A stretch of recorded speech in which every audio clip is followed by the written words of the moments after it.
I have you loud and clear. Hello. Welcome. Science. And that is to say, physics, medicine, nature, or space, time, the brain, life, the universe. Hello, this week we're taking you to the cutting edge of materials science, including out how blacksmiths for years have made incredibly tough swords, through to how defence scientists make bulletproof armour today. Plus, news of a better way to manage prostate cancer, how fingerprints might replace chip and pin, and how scientists are using cold lightning to keep fruit fresh for longer. I'm Izzy Clark. I'm Chris Smith, and this is The Naked Scientists. The Naked Scientists podcast is powered by ukfast.co.uk.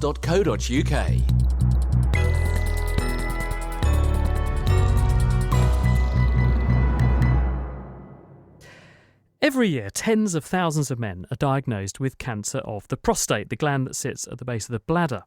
But what should they do about their condition? Should they elect to have radiotherapy or possibly surgery and risk the side effects of the treatment? Or should they instead choose just to monitor the disease and treat any symptoms as they occur?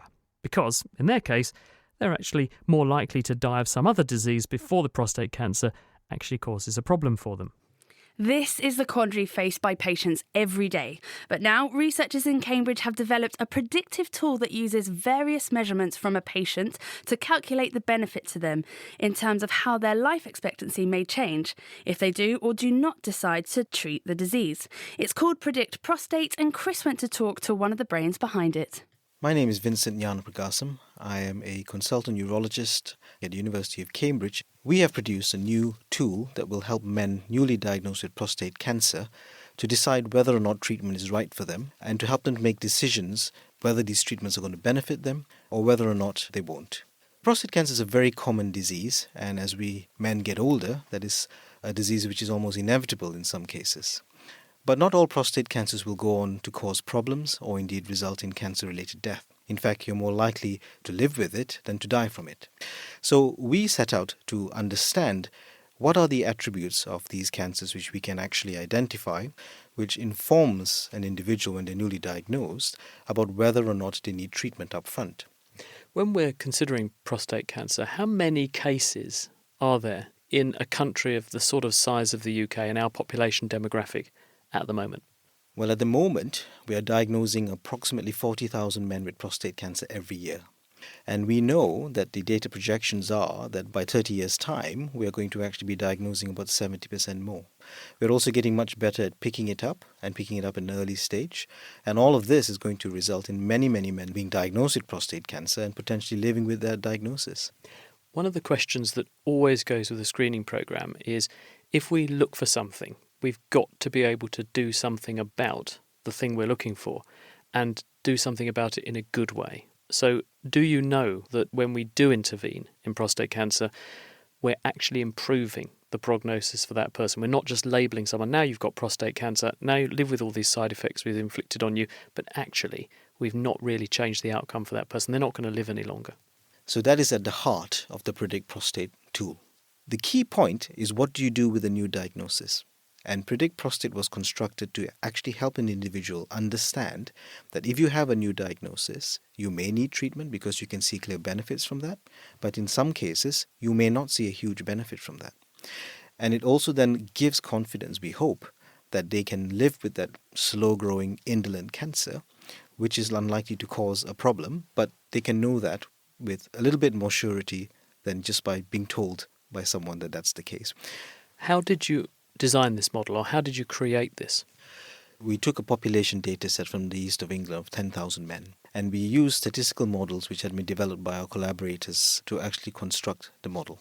And then we retested it in a cohort from Singapore, which is ethnically different, and showed that the model actually proves to be quite accurate in that setting as well. So what factors specifically about an individual, if someone walks into your clinic and you make measurements, what factors are you considering so that the model can make these predictions? One of the basic things we wanted to do was to make it accessible to anyone, anywhere. That means we have to use the clinical data that's available. A patient's age, PSA blood test value. That's prostate-specific antigen. That's a blood marker that can indicate something is up with the prostate, can't it? So you're absolutely correct, and that is used as a detection test, but actually the level also has some value in predicting outcome. And then we look at the stage, how extensive is the cancer, and what the samples showed when we took the biopsy or piece of the prostate, and how many of those biopsies were positive. Those are the essential elements, and they are available in any standard consultation. And we were amazed, actually, by how powerful just those simple factors could be if put together in the right way. So you're saying you take those measurements and you can make a prediction of what exactly with those numbers? So what the model is telling you is what the impact of these factors are on someone's overall risk of dying. And so the model tells an individual what the 10 and 15-year survival chances are with and without treatment measured against that. Do you think, on the basis of being in this position now with a much more powerful tool that we now have in the form of models like yours, that we should be pushing for some kind of screening program for prostate cancer? Because we have screening programs for breast cancer, we have screening programs for cervical cancer, and they're very effective. But the numbers of people afflicted with those conditions are very low compared to the numbers that you've been saying are affected by prostate cancer. So at what point do you think we need to start saying, well, we need to do something about this? So the paradigm needs to shift. Screening is all about saving lives. So effectively, if you look at the mantra about screening, you have to show that an intervention improves survival. And so you have this problem with overtreatment, which is why people don't want to screen for prostate cancer. So I think that if there is an acceptance that you can pick up lots of cancers which don't need treatment, but which you can monitor, and that becomes okay, then I think a screening program will become effective. Some very important work there. That was Vincent Yanapragasam talking about the work they've just published in the journal PLOS Medicine. You can also try out the predictive tool for yourself. The website is called Predict Prostate. Well, from one good piece of news to another, this is good news for diabetics because researchers have discovered that a family of venomous shellfish called cone snails use a very fast-acting insulin to immobilise their fish prey by causing the animal's target blood sugar to plummet so it can't swim off. Now, a fast-acting insulin like this would be extremely useful for human diabetic patients, and now by studying several different cone snail species, Helena Safavi and her colleagues have figured out how this insulin works, why it's so rapid in action, and, critically, how we can copy it. Cone snails are all predatory marine snails, so they prey on either worms, snails, or even fish. They're native to the tropics, so they live in beautiful areas. They have wonderful shells. There are about 800 different species, and every single species has a different shell pattern, and they're all very beautiful. But we're most interested in the compounds these snails make to prey on other animals, and we've long known they produce compounds that can be used in pain relief and pain research. But what we have now found is that some of these species actually make insulin, and they release that insulin into the water that the fish is swimming in, and that insulin causes blood sugar to quickly drop, and the fish that is exposed to the insulin is not able to swim away anymore. And the cone snail snaps it up and eats it. And once the fish is unable to swim away, the cone snail comes and can just swallow it up. That's extraordinary to think that this thing is squirting insulin into the water. So two questions spring to mind. One, why doesn't the cone snail end up with very low blood sugar as well? Or doesn't insulin work in a cone snail? And two, how does the insulin get out of the water and into the fish? It turns out that the insulin the cone snail makes is very different to its own insulin. So the snail makes its own insulin to regulate sugar levels in its own body. But the insulin that it sprays into the water is extremely similar to the insulin produced by a fish. So it wouldn't be active at its own target receptor. In terms of how it gets into the fish, we think that it rapidly enters the body through the gills. Thing is, though, if you did this with the kinds of insulin that we have in the clinic to give to humans, they're quite slow acting, aren't they? Whereas a venom has to work really fast in order to immobilise a prey really fast. Because these things are shellfish. They wouldn't be able to pursue a fast-moving fish. So this stuff must be quick. How does it do it? The snail has to make sure that the fish is very rapidly immobilized, and the insulin acts very rapidly compared to the insulin that we make. And it does that by being a single compound. So our human insulin is very sticky. So an individual insulin would stick very rapidly to another insulin and to another insulin and form so-called hexamers. The snail insulin, because it has to act very rapidly, never forms a hexamer, so it can act much faster than our own insulins do. So when our insulins go into the body, do they have to unstick before they can work then? Whereas what the snails are doing is theirs never stick in the first place, so they're immediately available for action. Yes, that's exactly right. So when we inject, or a diabetic patient injects insulin into the body, the hexamer has to first dissociate into a compound that can then be active, whereas the snail never made the hexamer in the first place, so it's immediately active. Now, if you know this, the obvious question to ask is, well, why don't we just make, with our biotechnology know-how, a form of human insulin which can't stick together like that? That's a very interesting question. So we have actually tried to do this for over 20 years now, and we have not solved this problem, because the moment you try to make the human insulin not stick, it's not active anymore. So you strip it of its activity, so you could still inject it, but it won't do anything in your body anymore. So somehow the snails have solved this long-standing problem by making this insulin in its venom. So put me out of my misery. What has the snail been able to do that human industry over the last couple of decades couldn't? It must have discovered some kind of clever trick that we hadn't thought of. Yeah, so we think that the snail insulin binds to the human insulin receptor or the fish insulin receptor in a different fashion. So it uses a slightly different surface on the receptor. So the area that it uses to bind to the receptor is a little different to our human insulin. And this is how the snail has solved this. But critically, what that means is that if you can copy what the snail does, you could potentially make a human insulin that's very fast acting and not sticky in that way. So when it went into the human, it would very quickly gain control of their blood sugar. Yes, and that's exactly what we're currently trying to do, and we have made very good progress on this that we're planning to hopefully publish soon in the future. So what we've done is to try to learn as much as we can from the snail insulins, the different ones that we have found, and then go back to human insulin and make it non-sticky and yet active. And we have the first compound that we're hoping to put into the clinic sometime in the future. Isn't nature an amazing thing? Helena Safavi there. She's at the University of Utah, and that research has just come out in the journal eLife. You're listening to The Naked Scientists with me, Chris Smith, and with Izzy Clark. Still to come, how cold lightning can keep food fresh, and... If I hit where it's colder, it rings more. If I hit where it's hotter, duller sound. So you can actually feel by how it's responding, how it's working. We put the blacksmith's work under the microscope to find out what is really going on in the forge. But first, are you someone who's forgotten the PIN for your credit or debit card with the usual embarrassing and inconvenient consequences? Well, thankfully, those days may soon be behind you because a card with a built-in fingerprint scanner is on the way. Here to explain is angel investor Peter Cowley. So, Peter, who's behind this work? Yes, hello, Izzy. It's actually a company you probably haven't heard of because these products like this are all done by companies you hear with the consumer. It's a company called Gemalto, or Dutch company, a couple of billion turnover, quite a big company, and they've just introducing this initially as tech and trialling it. Where are we hoping we might be able to see this? Well, they've trialled it in several places around the world, but there's been an announcement that RBS and NatWest are trialling it just with 200 people just for 3 months. OK, so not too many then. How does this actually work? Yeah, so it's basically a card, as I've got one in my hand, like any card, and it's got the chip on it. You can't use it contactless because you need the power to run the fingerprint detector. So you're putting the card into the reader. So then the power comes through from the reader itself, and instead of putting a pin in, you've got your finger or thumb over the reader at the same time. So what they've done is to actually get into the card, which is much less than 1 millimetre thick. The idea behind it is that you're using your fingerprint or your thumbprint instead of a pin.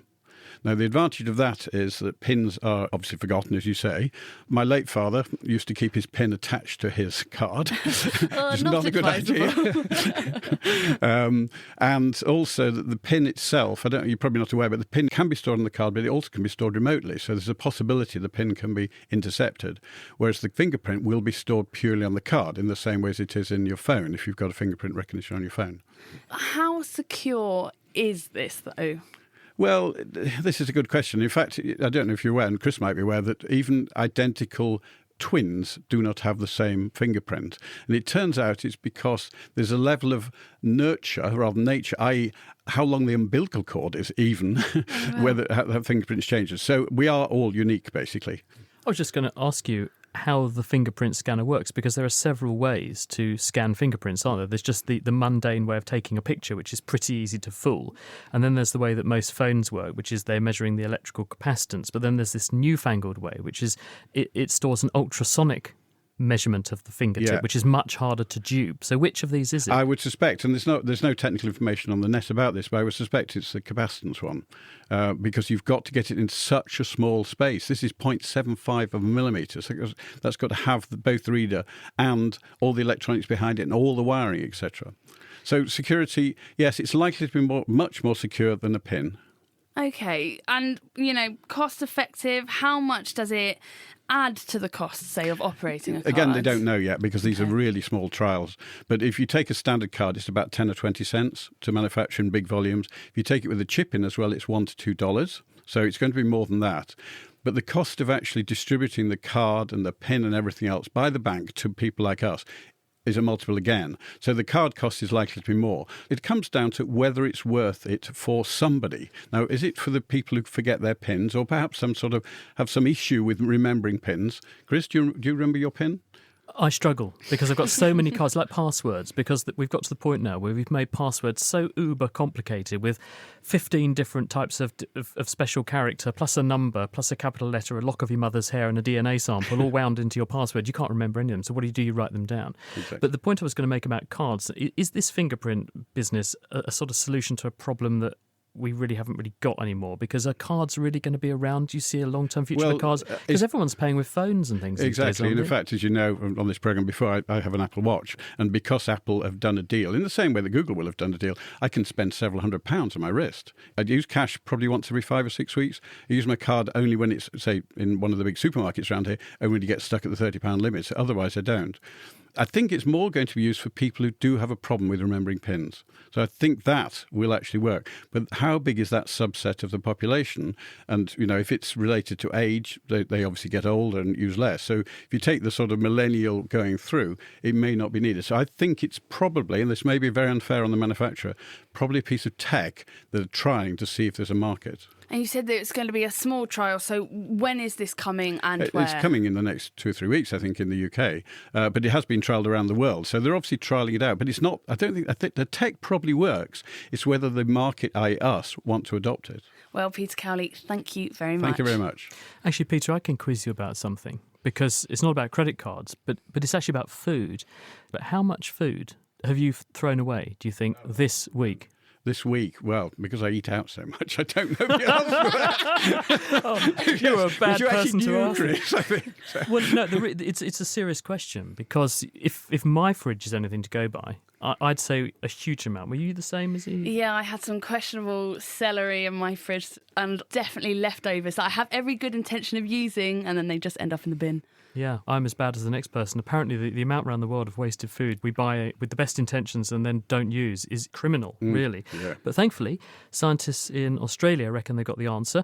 And just to backtrack slightly, the reason we throw food away, of course, is usually because those tasty-looking fruits and vegetables that we picked up cheap at the supermarket last week have since turned into miniature mould factories. Now, the reason that actually happens is that microbes are everywhere, so everything you buy is naturally covered in them, and they very much like to eat your strawberries every bit as much as you do. But at Murdoch University in Perth, Western Australia, Kirsty Bayliss has found a way to use just room air and electricity to make perishable food items last for weeks. The FAO, Food and Agricultural Organisation, say that globally 30% of all food is lost or wasted, which is equivalent to 1.3 billion tonnes. And a large part of that occurs at what we call the post-harvest stage. So it's after it's left the farm and before it reaches the consumer, or even at the stage of the consumer. Some figures I've seen suggest that even in households, people are buying stuff, they put it in the fridge and then they just grow it as a mould culture and then they just put it in the bin. I mean, a lot of that waste actually happens because people overbuy. That's exactly it. So for produce like avocados, people take them home, they turn black, they go, oh, I'm not eating that, and they throw it in the bin. Same with strawberries. You have them for a couple of days, they start to grow that grey fluff. Oh, I'm not eating that, gets thrown in the bin. So that's what we wanted to address. How do we actually stop that mould growing and reduce the amount of food waste that's occurring? So we've developed a technology which we call cold plasma or cold lightning. and it actually stops that mould occurring. Completely? Completely. How does it work? Cold plasma is an ionised gas. If you think back to your high school science days, it's the fourth state of matter, and we produce it by applying an electrical current to a gas. The gas that we use is just the air that we breathe. And when we produce the plasma, it leaves a coating over the surface of the fruit and vegetables. So it's little reactive ions, electrons, reactive oxygen and nitrogen species, and all of those things together are antimicrobial. So they actually stop the spores that are in the mould from germinating. And if they don't germinate, they can't infect the food. So you basically apply a strong electric field to some air, strip off the electrons from some of the molecules that are in there. So you end up with this plasma. This then, you pass that over the food, decorates the surface of the food, and then you've protected the surface so that if there is anything resident on there from the air, fungus, bacteria, whatever, it will be killed. That's right. So all those little electrons and ions and things that are produced in the plasma, they directly attack any mould that is on that food. And it can be mould, so that's the fungal pathogens, but it can also be bacteria and also viruses as well. Why does it attack the microbes, but it doesn't attack the food? Yeah, that's interesting. That's the real science behind it. So that's something we want to look into. We actually do think it has an effect on the food, particularly on fresh produce. And we actually think what it might be doing is boosting the immune response of the fruit and vegetables. So there's actually a twofold effect there. So that's one of the stages of research that we'd like to do next, to actually look at the science behind that and confirm that theory. And it doesn't actually affect the flavour, and it doesn't affect the integrity or the safety of the food item? No, that's correct. So we've had in our lab avocados, strawberries, we're doing mangoes, citrus and corn at the moment. After we've treated them, we have a row of students lining up to test these. Students always like free food. But it hasn't changed the taste. We've also looked at things like the firmness of the fruit. So we look at whether it's softening or anything like that, but it's all unaffected. The colour doesn't change. The weight of the fruit doesn't change either. So that's a major benefit. It's not impacting on the actual quality or taste of the fruit either. So if I took an average strawberry or an average avocado, both of which I love very much, but also so does the fungus trying to grow in my fridge based on what I threw away last week, how much longer would that last in my fridge after it's been treated via your technique compared with if I just took the same batch of strawberries and put them straight in my refrigerator? Okay, so avocados has been our biggest achievement. When we've treated the avocados with plasma, normally they would last around about 5 days if you're lucky. We've had them about 3 weeks old and they're still nice and fresh. There's a bit of variation there, but to extend that shelf life by 3 weeks is a huge achievement and the growers are really excited about that. I'm not surprised because, of course, that means they're going to sell a lot more produce, isn't it? I mean, in financial terms, how much do you think you can save the market? Yeah, there hasn't actually been a lot done on that, but there is a figure that says for every dollar spent on reducing food waste, there is a 14-fold return. So that's in general for whatever treatment it is. So that's sort of what we're hoping to achieve by doing it with plasma. Now, is this scalable? Because when you've got literally millions of tonnes of food flowing to consumers, is it feasible to subject it to plasma treatment using the technique you've developed? In the next 6 months, what we want to do is actually test it in the pack house. So we're working with a local avocado grower and we're going to go into his pack house and look at where we can apply it on the conveyor belts. So as the avocados come in out of the orchard, we're looking at can we apply the plasma across the conveyor belt or do we even apply it in water when they wash the avocados? So that will confirm that we can actually scale it up out of the lab. There's no reason why it won't work. We're just going to confirm it. If it does work, I'm going to have some very disappointed fungus in my fridge, I can tell you. That was Kirsty Bayliss. She's at Murdoch University in Perth, WA.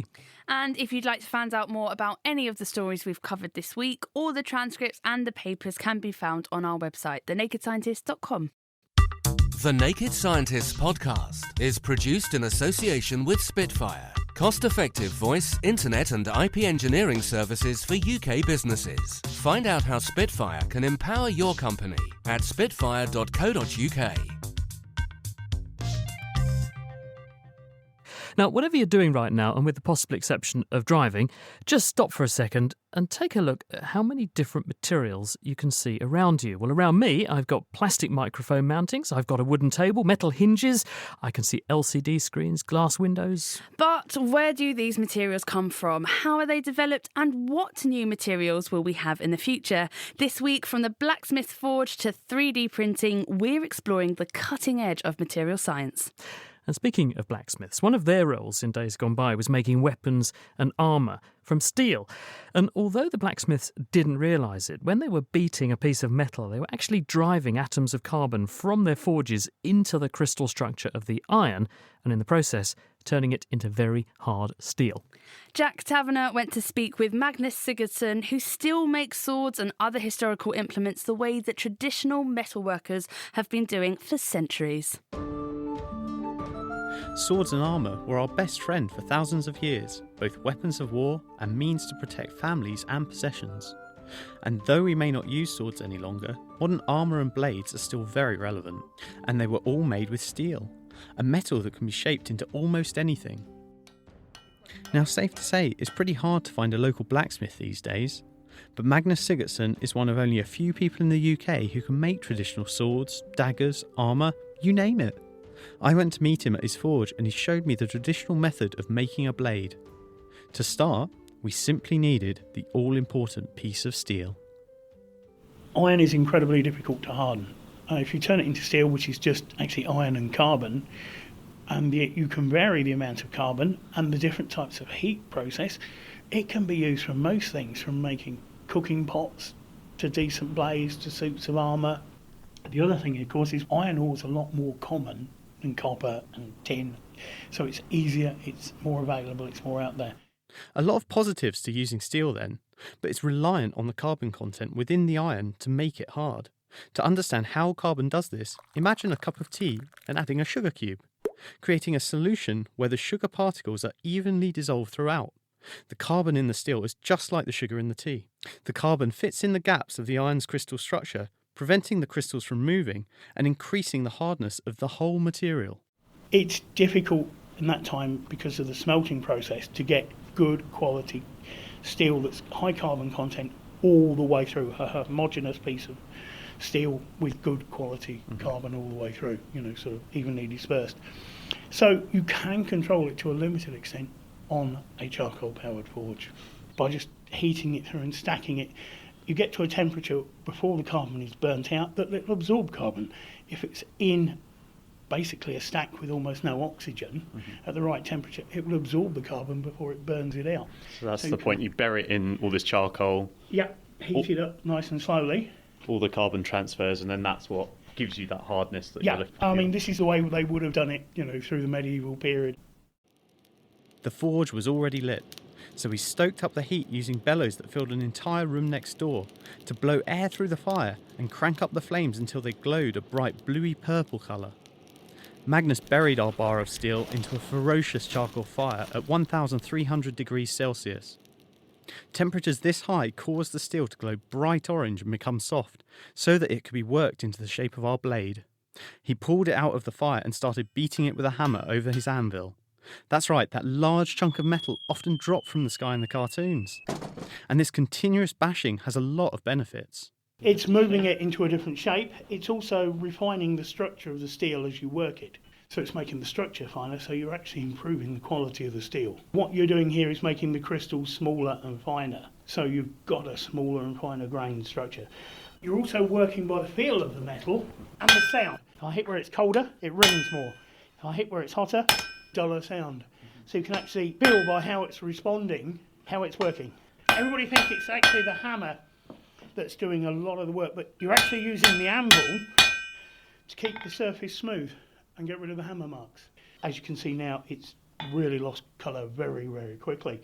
If the steel's got a fair amount of carbon in, you don't want to work it cold, it will crack the steel. And so, it was back into the flames of the forge, then reheat the steel, bash it some more and essentially repeat the process until you've got a sharp edge. You prefer to refine most of it on the forge and in the forge on the anvil and not grind it because, again, I'm not wasting steel, which they wouldn't have done years and years ago because steel was way too expensive to just grind most of it off.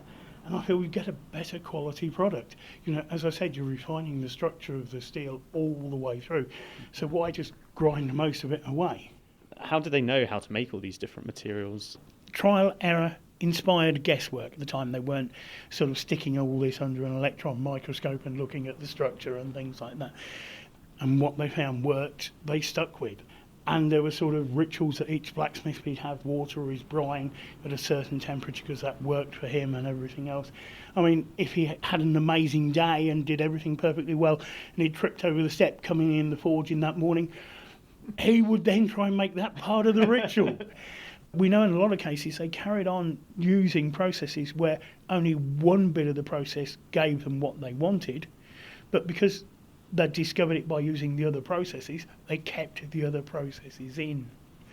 I mean, how was iron, bronze first produced? It wasn't a bunch of people sitting by a campfire noticing that they'd melted metal. So you start off with the copper period. Copper's mined very closely to arsenic. If you've got any arsenic in the smelt with the copper, you get bronze. The first bronzes were not copper and tin, they were copper and arsenic, which was really good for everybody concerned. Maybe not. Poison aside, it was then time to dunk our blade into some water, otherwise known as quenching. What this has done is suddenly caused all the vibrating particles to actually lock solid. You're trying to get hard and tough. You get hard, it snaps. Tough is slightly softer. So you actually run through several heat cycles to actually get the effect you want. And it's called tempering, where you heat it up, quench it, and let heat back into the blade. And different heats and tempering processes give you different qualities in different types of steel. Okay, so you're trying to make, I guess, a hard edge on the blade, but not so that it snaps like a ruler or something. Yeah. Very easy. If you bend it too much, it breaks. You wouldn't want that on the battlefield. It's a fine line. You've got to work out what you need for what we'd call a working edge. You know, what is this tool, weapon going to be used for? And use a heat process that will give you, if not exactly what you want, as close as physically possibly can be achieved with the materials you've got. Some cutting-edge metallurgy, no less. Blacksmith Magnus Sigurdsson there, speaking with Jack Taverner. Now, Magnus lent Jack one of the swords that he made recently, and so Jack took it off to a metallurgist for a closer look. Stay tuned to hear the verdict later on in the programme. Now, that's one way of making something, but technology now lets us go further. We can 3D print objects with great precision and control their all-important structure. Jess Wade is here from Imperial College. So, Jess, you've got something with you. What is that? Yeah, it's kind of a bizarre pair of 3D printed pliers, I would say, that I've seemed to have deformed with my enthusiasm to play with it. They were functioning earlier. So it's almost as if someone's done an outline of traditional pliers, but actually it's all one bit. There's no screws in there whatsoever. Exactly. So it's something called computer-aided design. So you draw out your structure in a computer and you basically print it like you print at home anyway, but instead of an ink cartridge, you've kind of got a plastic filament, and then you direct that onto some kind of substrate and you end up with this 3D printed form of pliers, not pliers. And as you mentioned, you can kind of impart a huge amount of strength by being clever about the way that you design it, clever about the way that you print it, so the kind of axis that you printed along, and clever about these funny little structures that you have inside it to kind of give it extra strength, maybe a kind of honeycomb structure on the inside so that it's more robust. So a usual pair of pliers, you've almost got two bits of metal, and right in the middle you've got a screw, and that's what gives it their functionality. Here, where you would expect a screw, we've got this nice little mesh which is different from the structure of the rest of the printed material, and that's what's actually able to make it move in the way that we would expect it to. Exactly. So you just have to be a bit clever in the way that you design it so you can impart the functionality later. But I guess that's where we're going with materials now in general. We're thinking much more about the way that we fabricate them and engineer them to give them some special properties that they didn't have before. Why is it so different to be using the structure and shape of materials in this way? Because I think for a long time, and certainly kind of coming off the back of that description that we had before, thinking about the way that we used to make kind of swords and everything like that, we had materials and we took them and made them smaller. We went from the top and worked down, and now we can go from the bottom and work upwards, and we can really think about what functionality we want that material to have and then design it at a really atomic level to give it those properties. So the kind of fantastic, mysterious science fiction ones are these metamaterials where you can create structures where the spacing between individual elements is less than the wavelength of a light that you want to look at. And when you do that, you can give it these really bizarre physics properties where you can start playing not only with the kind of electric field of a light wave that we usually play around with a normal material, but also the magnetic field. So you can do such crazy things if you engineer at such a tiny scale that actually it's really exciting, both as a challenge for physicists, but also in thinking about the ways that we can use them in modern life. And I think now that materials in general, whether it's something for physics, and maybe people who listen to this radio program have heard of this idea of kind of optical cloaking and invisibility cloaks. But now people are thinking about the way that we could put it into the materials that we use every day. So going towards wearable technology, but much more thinking about the functionality of fabrics. And I think that's a really exciting area of science too. Now, you sort of threw that in there, an invisibility cloak. We started off with a pair of pliers. So this is obviously looking at that structure. So what are some of those new applications of new materials that are closely linked to their structure? So the invisibility cloak is an interesting one, right? This is where you are taking individual elements and spacing them, like I said, less than the wavelength of light. And when you create these kind of structures, you can have materials that don't just do the normal things we're used to, like absorb and reflect light. We're happy with that. That's what, most things do. That's how we see that they're there. But you can have materials that actually force light to bend around their structure. And this is this idea of the invisibility cloak, that if you had the right spacing in the material that you fabricated, light would be kind of navigated around the edges of whatever you'd created so that you'd be able to see as if it wasn't there, as if you're just looking straight through it. The applications not only Harry Potter style, but they're also ones you could use it in surgery to be able to let people see beyond an organ or something like that and see around it. I think the more exciting ones for me are ones where people are kind of, I mentioned it a bit, but embedding them into clothing. I met an incredible designer who is at the Royal College of Art and the Helen Hamlin Centre for Design, and she's called Laura Salisbury, and she's creating this knitwear that is designed to rehabilitate people who have suffered from stroke. So it's designed to stimulate things inside your arms or wherever you need it so that you can rehab faster. And I just think that's the neatest thing ever. I also met a phenomenal researcher from South Korea called Mi Jung Lee, who is looking at ways that you can create memory from woven fabrics. So you have each piece of thread as if it's an electrode, and you can create kind of volatile memory systems, which is just incredible. Oh my goodness. So it's taking materials that we can now impart some functionality into in a flexible way, and it's saying this is what we've been doing for a really long time, and actually we can solve new problems now with these materials, and I think it's so exciting.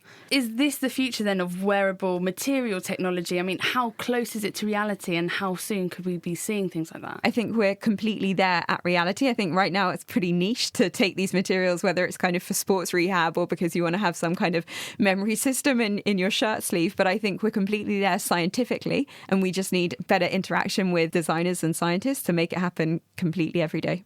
Well, Jess Wade, thank you very much. That's Jess Wade from Imperial College.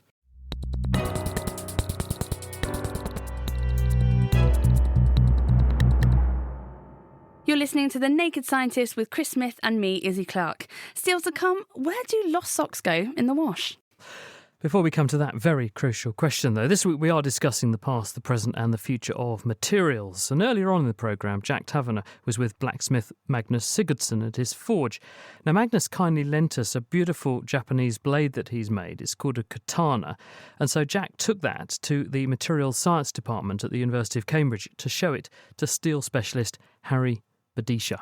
Making something like this takes enormous individual skill. The skills would have been developed over generations, really. But this is made from a single material. This would be steel, and it would have a carbon concentration perhaps about 0.58%. Is that a lot of carbon? It's a lot of carbon compared with, say, structural steels, right, because this does not need to be joined. If you put too much carbon, you can't actually weld the material. This will contain millions and millions of crystals, with carbon being forced into those crystals by this rapid cooling. And that's what traps them in? That's what traps them in. It's only in the modern era that we've come to understand why the techniques that blacksmiths have developed over thousands of years actually work. It's all to do with how the atoms in the material are arranged and what other atoms are present too. In the case of steel in our sword blade, a smattering of carbon atoms in the right places makes the material much stronger than the iron on its own. But rather than just understanding the properties of the materials we have already, metallurgists like Harry are also trying to design new, even more resilient materials by modelling the all-important crystal structure of the metal in a computer. You might use computer modeling to get the best possible way of forging the steel. Because forging is used for many critical components. The discs that go into jet aircraft, which hold the blades, those are called critical components. That means if they fail, you might bring the aircraft down. You have to be very careful of how you forge it and get the right structure inside that disc in order to avoid that problem.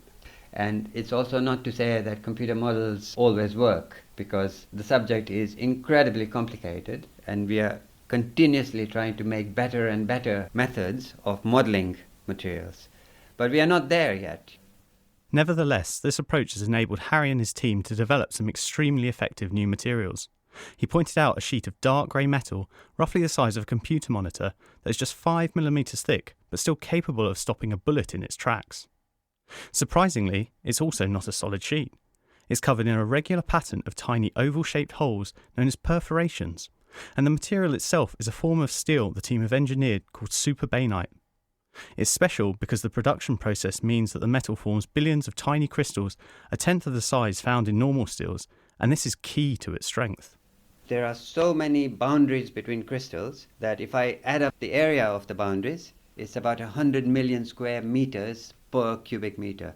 That is a very, very large density of boundaries between crystals. Now, why is that important? Because the boundaries strengthen the material. So this has a strength of about 2.5 gigapascals, which is like putting 2.5 billion apples on 1 square meter. It's incredibly strong.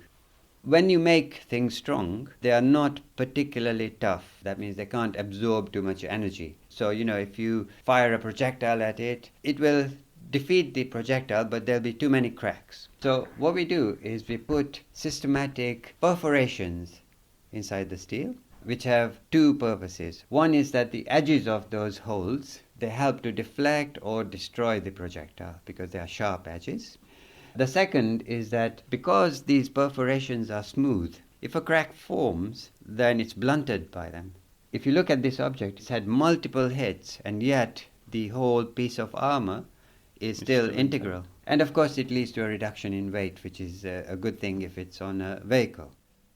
It may seem counterintuitive, but the perforations improve the performance of the material when hit, with the bonus of also making it lighter. The superbainite provides the strength, the perforated design provides the toughness to prevent it cracking. In other words, it is a material design that enhances the properties further than what the material can do alone. Harry then showed me how changing the design of the common steel beams we have in all our buildings could lead to them being built for better fire safety. The cross-section of a beam is what you would see if you were to take a slice anywhere along its length. It is this shape that his team have redesigned. Now, buildings, the frames are made from beams, and normally they're called I-beams because they're shaped like a capital I. They're the things you see on a construction site, cranes like lifting into position, those sort of beams. That's exactly, what I'm talking about. Yeah. But notice this is not shaped like an I because the web at the top is smaller than the web at the bottom.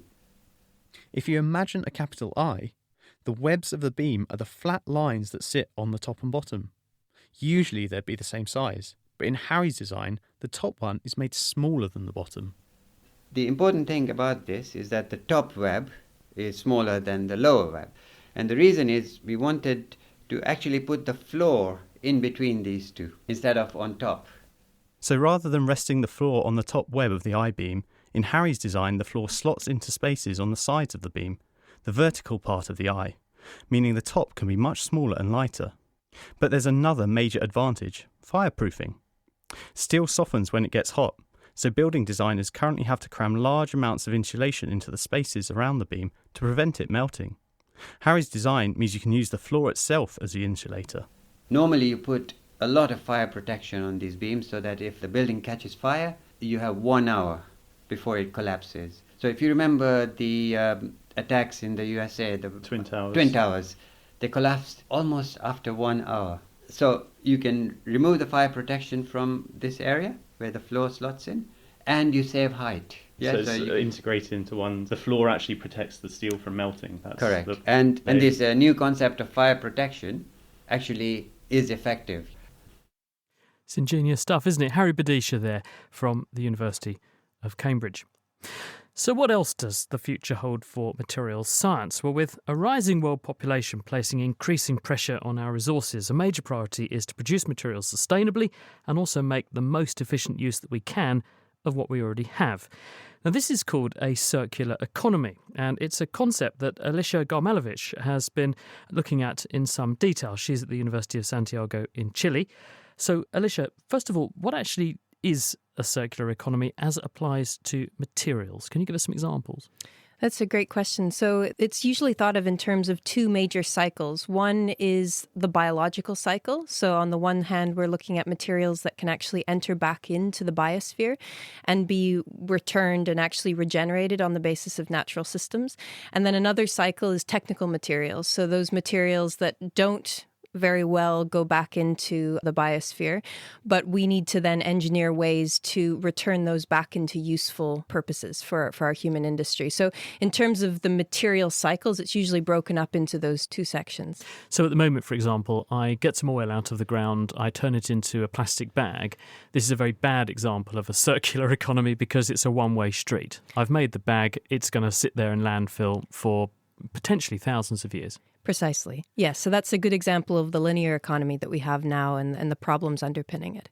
So you're advocating some kind of rational design of something, a better bag, if you like. That means that whatever we start with a different starting material or we engineer in some kind of recyclability from the get-go. Exactly. We need to think about regeneration as the kind of guiding principle.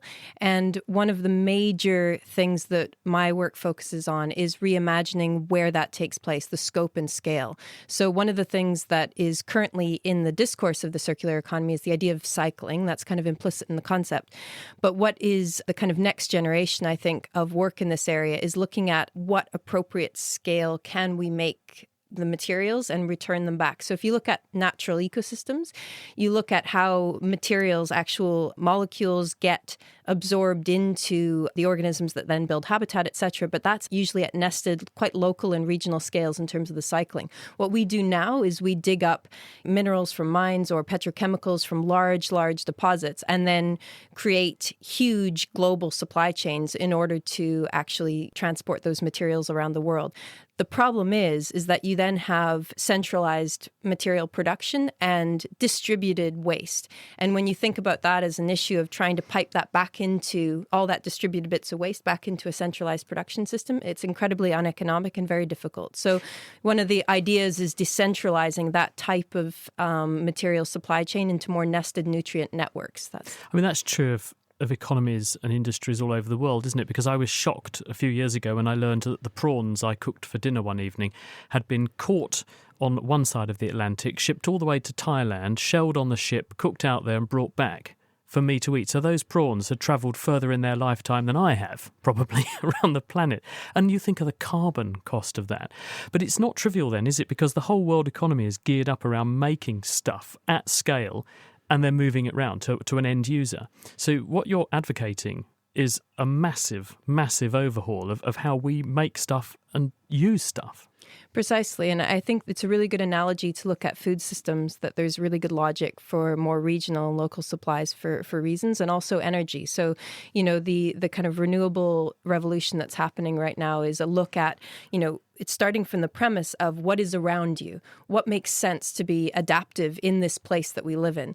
And the next step for that is materials. And you point out quite right that it's a huge revolution in the way things are done.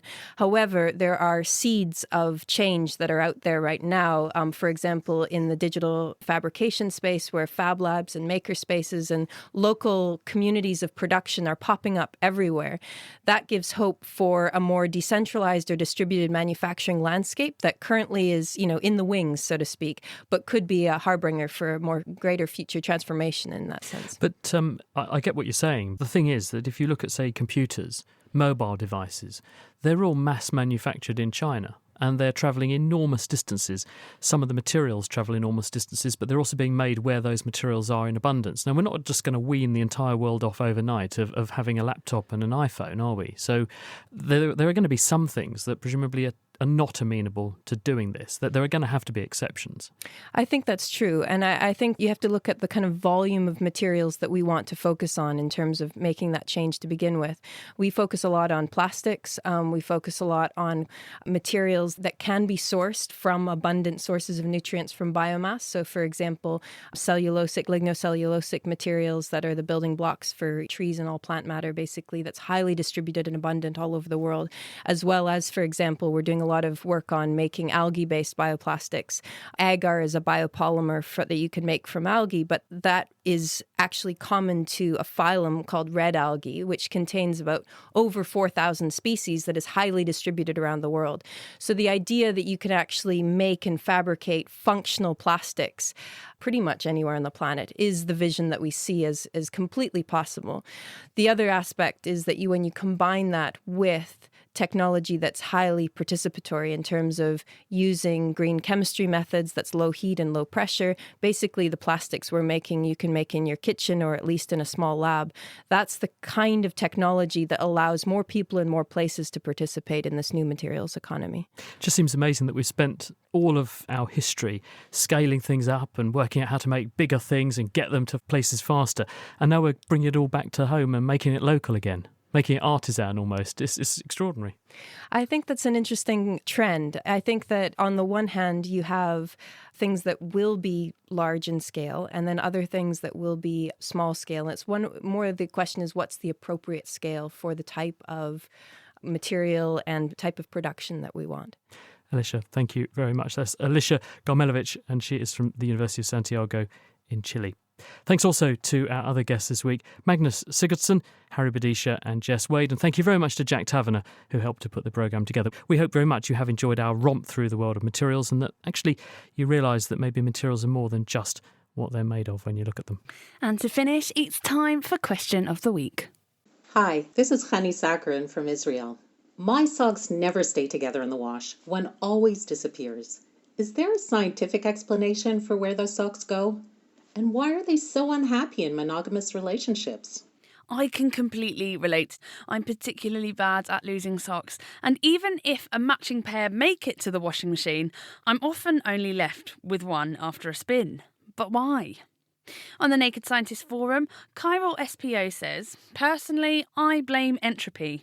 That's when, over time, a system becomes more disordered.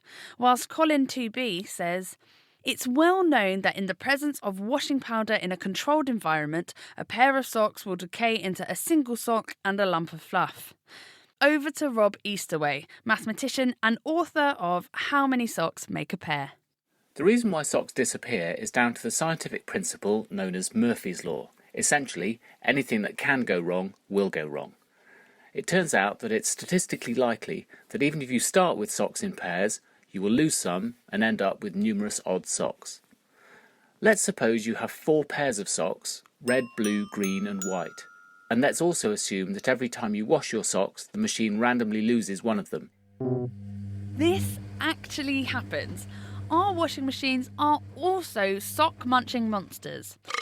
Small items can slip through that thick rubber ring that creates a tight seal when the front door closes. But let's get back to Rob to crunch the numbers.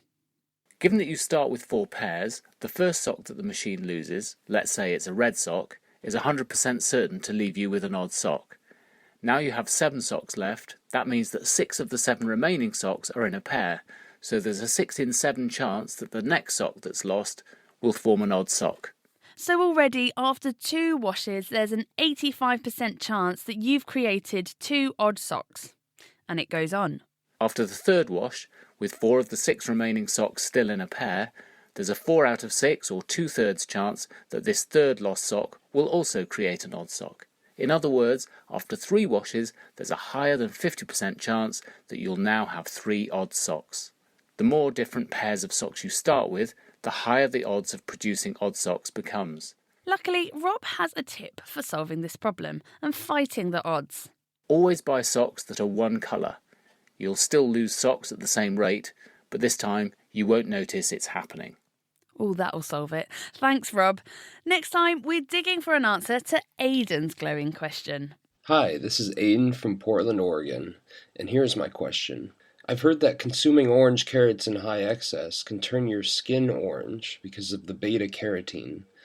But what about purple carrots? Can you help that colourful conundrum? Email your vegetable-inspired musings to chris@thenakedscientist.com. Find us on Facebook, Twitter and Instagram @NakedScientist, or join in the debate on our forum. That's thenakedscientist.com/forum. Hello, Adam here. Do you want to see The Naked Scientist live at the Edinburgh Science Festival? We're recording our podcast fully clothed in front of a live audience on Sunday the 7th of April and want you to be there.